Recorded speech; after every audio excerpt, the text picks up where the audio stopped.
the opening scene of the movie Masan, we see a consensual adult privacy being shattered by a police raid. And what follows later on in that movie are extortion, blackmail, and tragic mental trauma of the victim.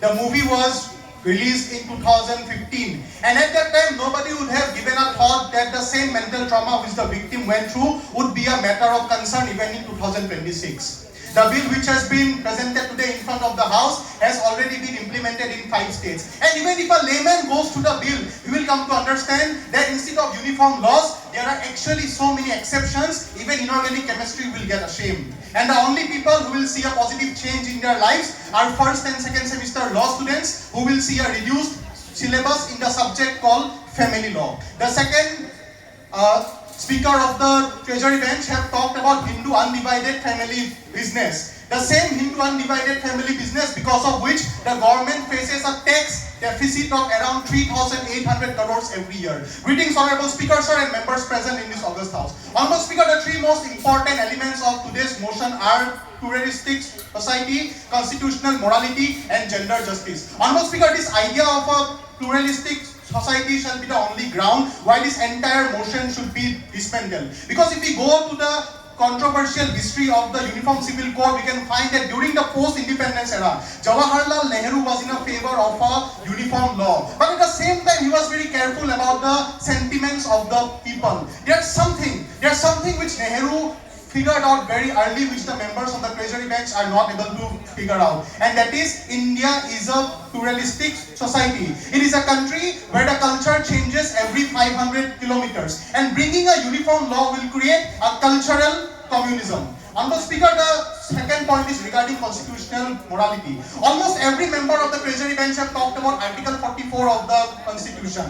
With that, I would just like to reply that with the same logic, alcohol should also be prohibited, and there should not be an increase in wealth inequality, because these things are also a part of directive principles of state policies. Moreover, in Pannalal, Bansilal, Patil versus State of Andhra Pradesh, the Supreme Court clearly held that the UCC may be counterproductive to the unity of this country. Also in John Vellamatam versus Union of India, the court held that the UCC is contradictory. It is contradictory to Article 25 and Article 26 of the Constitution.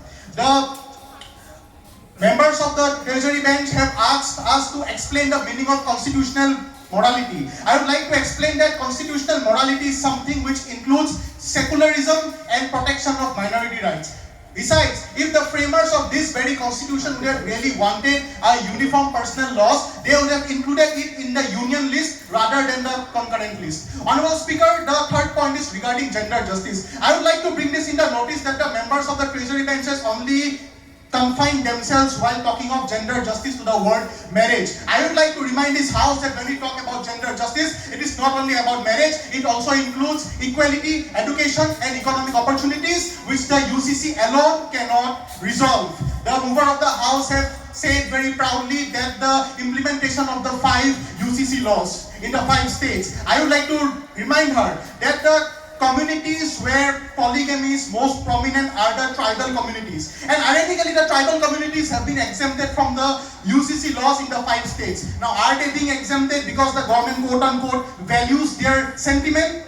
Or are they being exempted for a piece of appeasement to secure their vote bank? It is something which only the members of the Treasury bench will be able to answer. And speaking of things they can answer, I would also like to ask them that will the UCC going to solve the problem of dowry, domestic violence, workplace harassment, unequal pay, and lack of education? If yes, then why these things are not being included in the recent UCC bill in Assam? And if no, then with what audacity do they move to this motion? Honorable Speaker, as I conclude, I would like to remind this House about the opening of my argument where I have said the reference of a movie Masan. And a similar scene is going to take place if the registration for live-in relationship is made mandatory. It will increase moral policing and right to privacy will take a back seat. Even the Chief Justice of India in 2023 called this as a hair-brained idea. Lastly, I would like to refer to the 21st Law Commission report where it was held that if there is any injustice or loophole in any personal laws, it can be solved with simple amendments rather than bringing a bill full of exceptions. I would like to end with the words of former Chief Minister of Uttar Pradesh, Mulayam Singh Yadav,